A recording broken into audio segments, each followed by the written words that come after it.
Hello guys, welcome back to my channel Vini's voice. இன்றைக்கி நம்ம வந்து super and tasty and also ஹெல்த்தியான ஒரு பாலாக்கீரை ரெசிபி தாங்க பண்ண போகிறோம். பாலாக்கீரை பஜ்ஜி தான் பண்ண போகிறோம். அதுக்கு முன்னாடி என்னோடய வீடியோ ஃபர்ஸ்ட் டைம் பார்க்குறீங்கன்னா என்னோடய சேனலை மறக்காமல் சப்ஸ்கிரைப் பண்ணிக்கோங்க. அண்ட் வாங்க வீடியோக்குள்ளே போயிடலாம். ஃபஸ்ட்டு ஸ்டஃபிங் ரெடி பண்ணலாம். அதுக்கு ஒரு உருளைக்கிழங்கு எடுத்து அதை நான் வந்து வேக வச்சு ஸ்மாஷ் பண்ணி வச்சுருக்கேன். அதுக்கப்புறம் சின்னதாக நறுக்குன்னா பெரிய வெங்காயம், ஒரு பாதி பெரிய வெங்காயம் போதும். அதுக்கப்புறம் ஒரு பிஞ்ச் ஆஃப் மஞ்சள் தூள், அப்புறம் அரை ஸ்பூன் வந்து சீரகத்தூள், அரை ஸ்பூன் ரெட் சில்லி பவுடர், அப்புறம் உப்பு உங்களுக்கு வேணுங்கிற அளவு, அப்புறம் கரம் மசாலா ஒரு அரை ஸ்பூன் கரம் மசாலா. உங்களுக்கு வேணும்னா மின்ட் லீஃப் போடலாம், புதினா இலை போடலாம், இல்லைன்னா மல்லி இலை போட்டுக்கோங்க. இது எல்லாத்தையுமே நல்லா இந்த மாதிரி கலக்கி விட்டுக்கோங்க. கலக்கி விட்டுட்டா அதை சைடில் வச்சுருங்க. நெக்ஸ்ட்டு மேரினேஷனுக்கு நான் அரை கப் கடல மாவு எடுத்திருக்கேன். மஞ்சள் தூள் ஒரு ஹாஃப் ஸ்பூன் போல் கம்மியாக, அப்புறம் அதே சீரகத்தூள், பெப்பர், அப்புறம் உப்பு வந்து லைட்டாக போடுறதுனா போடுங்க, இல்லைன்னா ஏன்னா அதிலே நம்ம ஆட் பண்ணியிருக்கோம் உப்பு. இது எல்லாத்தையுமே நல்லா தண்ணி ஊற்றுறதுக்கு முன்னாடி நல்லா மிக்ஸ் பண்ணிங்கன்னா தான் அது நல்லா செட் ஆகும்.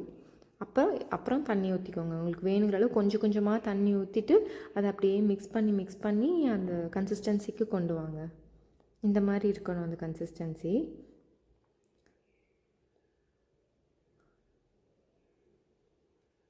அதுக்கப்புறம் நான் ஒரு ஸ்பூன் மட்டும் இஞ்சி பூண்டு பேஸ்ட் ஆட் பண்ணியிருக்கேன். இது வந்து கலந்ததுக்கு அப்புறம் நீங்கள் கடைசியாக தான் பண்ணணும். இன்னும் முன்னாடியே பண்ணிட்டீங்கன்னா லம்ப்ஸ் ஃபார்ம் ஆகிற மாதிரி இருக்கும்.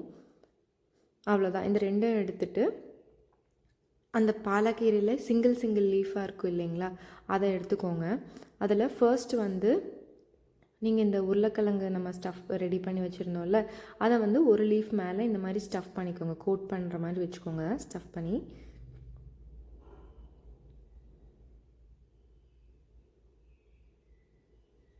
அப்போ இன்னொரு எம்டி லீஃபை அது மேலே வச்சு நல்லா ப்ரெஸ் பண்ணிக்கோங்க. அந்த சைட் கார்னர்லாம் பாருங்கள், நான் காமிக்கிற மாதிரி இந்த மாதிரி ப்ரெஸ் பண்ணிட்டீங்கன்னா அது உங்களுக்கு வராது. ஸோ அதுக்கப்புறம் நம்ம இந்த கடல மாவு ரெடி பண்ணி வச்சுருந்தோம் இல்லையா, வாட்டரியாக, அதில் டிப் பண்ணிக்கோங்க. உங்களுக்கு இதில் வேணும்னா நீங்கள் பஜ்ஜி போண்டா மிக்ஸ் கூட போட்டுக்கலாம். அது அப்படியே எடுத்து ஃப்ரை பண்ணிடுங்க. ஒரு 2 மினிட்ஸ் போல் திருப்பி போட்டுகிட்டே இருந்தீங்கன்னா உங்களுக்கு அது நல்லாயிருக்கும். அவ்வளோதாங்க.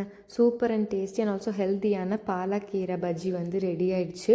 இது குழந்தைங்க முதல்ல பெரியவங்க வரை எல்லாருமே சாப்பிட்லாம். கீரை சாப்பிடாத குழந்தைங்களுக்குலாம் இந்த மாதிரி ட்ரை பண்ணி கொடுங்க. ரொம்ப நல்லா சாப்பிடுவாங்க, விரும்பி கேட்டே சாப்பிடுவாங்க. ஸோ இந்த மாதிரி மோர் வீடியோஸ்க்கு என்னோடய சேனலை மறக்காமல் சப்ஸ்கிரைப் பண்ணிக்கோங்க. அண்ட் ஆல்சோ பக்கத்தில் இருக்க பெல் ஐக்கானை ப்ரெஸ் பண்ணால் தான் நான் போடுற வீடியோஸோட நோட்டிஃபிகேஷன்ஸ் உங்களுக்கு டான்னு கிடைக்கும். And see you, bye.